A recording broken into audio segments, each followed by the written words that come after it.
The Syrian conflict has triggered the largest humanitarian crisis in modern history. Over 5 million Syrians, nearly half of them children, have sought refuge in neighbouring countries and elsewhere. Countries bordering Syria host the majority of these refugees. In Lebanon alone, Syrians make up around 1/4 of the population. The EU has set up the EU Regional Trust Fund in response to the Syrian crisis, the EUTF, to support the non-humanitarian and longer-term needs of Syrian refugees, overstretched host countries, and internally displaced people in Iraq.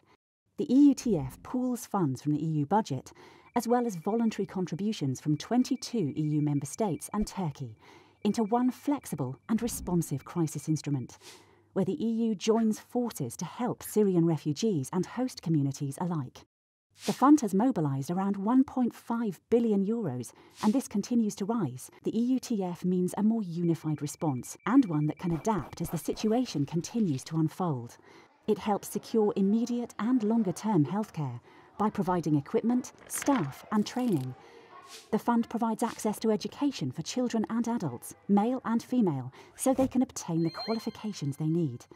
It improves access to clean water and sanitation, and is directly involved in demining efforts. It strengthens psychosocial services to help those affected by the trauma of living through war and forced displacement.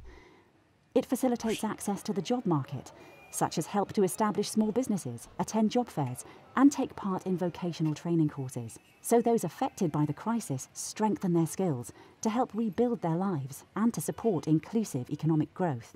The EUTF opens up concrete opportunities for Syrian refugees, Iraqi, Jordanian, Lebanese, and Turkish populations in need.